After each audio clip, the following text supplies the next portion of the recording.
vakanetsana nembiya vanonzi Steny Banda. Vanetsana baba Steny Banda vaya kwadini. Nanzi mbiya yangu atora ngao. Saka nina ndisikuda paFamily Band. Ngati ayo yati ukukwenzanisai ndomubvunzo abandida usapinde bedroom mangu. Ngati yini mtima ndikuita ndokuti ndakapiwa lero.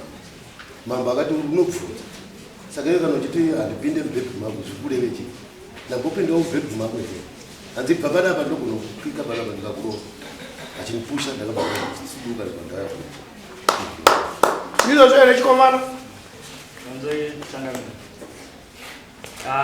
Ndinekapukana ndijana. Ndakasangana naSabhuku Makuseni paroad pandinoenda napo ndopa shoko papa. Saka vakati mashoko akataura kuna Steny haana kundifadza zvakanaka. Sabhuku ini pana Steny handina mashoko akaipa andakataura akaipa pamusoro pe. Mashoko andakataura ndeyekuti nyaya munoziva Sabhuku nyaya dzemubhedhu nyaya dzedu. Pane nyaya dzekuti nyaya dzedu. Saka Sabhuku idzi nyaya dzangu naSteny. Ndatobva pana Sabhuku ndatoenda kwa. Do mashoko ekutenda. Pamataura Sabhuku wazini. Vachichi katika statement yao. Vati ndakauza zvebhedhu pamusoro. Kupusha kukaita so. Pauti wakasangana naSabhuku paroad apo. Panga pasina vanhu. Vanhu vasingengwani. Mukataura naSabhuku vakazingwa vanhu vacho. Sabhuku zvavakaita vakauya pasaidi pangu havana kuzvinzwa. Havana kuzvinzwa vakauya pandiri havana kuzvinzwa. Hauzivaitira mukuru. Havana kuzvinzwa. Unongoteka havana kuzvinzwa. Sabhuku pamakapushwa nomukomana uyu panga pari pari. Pashokupanzira.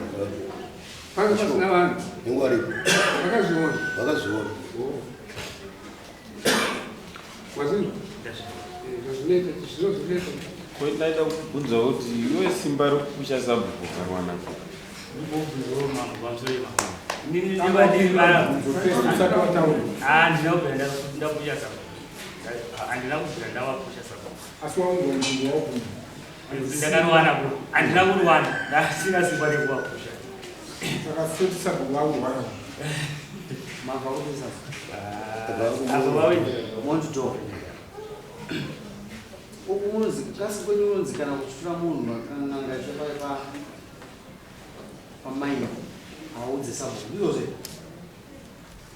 timunoti kana panesa pamusha mabva kuti pacheneso kune ndakakuna Sabhuku kuti inoenda kutora tsikapitana awaipa mugumere naSabhuku Sabhuku akatya anobva auya kuno bhatikedzikiri Ndakafonera mambo Musanga.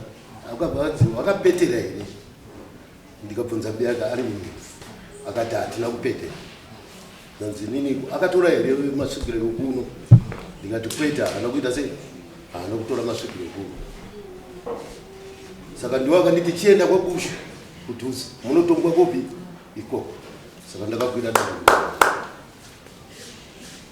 Chapera ini mambo andira kutora ngaka papa. Munhu akauya pamaini ndi mbuya wangu. Mbuya wangu inini vauya pamaini nasekuru wangu. Akungatanga tiripo 4. tikupinda iliko kuba nyaya yekuti wakatukana naSabhuku. Tichazongoiso kuti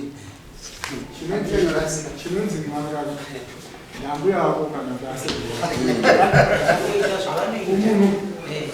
Nanga munhu kuti ungade kupasanura stereki kuti nokuti ndasekuru wako. naite munhu akatenga kuti abute panapa vakomana vandosangana navo vandindasangana naye asekuru chivanhu chedu chinomaudokure nokuti zvaukisa munhu ndizesaizechi nechikuru nyaya indemina kumbira regero chite Sabhuku ndofunga ipamoto pane basa kana chete pamusoro ichangamai pamusoro Sabhuku. Nyatotaura mazwa apo wakataura nyangu akarema zvakadini hazina basa kuita kuti Sabhuku munhu wako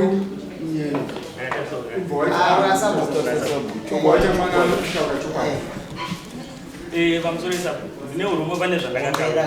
Embera Inini zvandakataura ndezvekuti Sabhuku siyanai nezveubhedhumu mangu chete zvokuvapusha sabhuku sori sabhuku handa kupusha kana paine munhu akabona ndikupusha mundaroti munhu akandipusha uyo ndigare munhu wese aripo taiwa uyo akandipusha ndemwana ndaipamboonawo vakatomira pamberi pangu kana vasikazvionawo ndichipusha ivo taura kuti aiwa makandipusha kumbirwa iregerero kumbirwa hanzi uitonyembe ndati pamusoro yesabhuku inini ndakatsanangura ndikati sabhuku zvemubhedroom mangu ndezvemubhedroom mangu siyana nenyaya dzemubhedroom mangu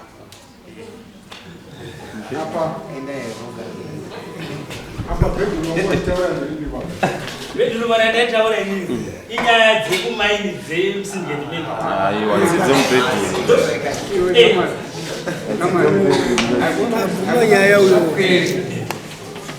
Never next week.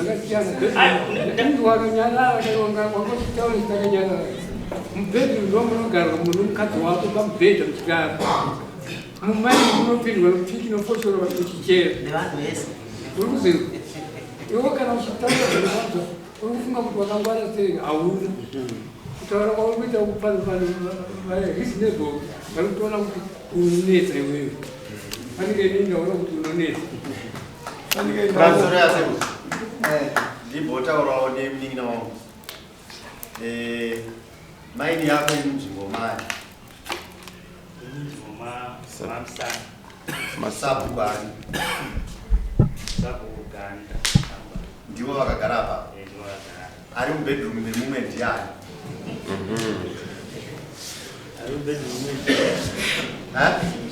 ndatenda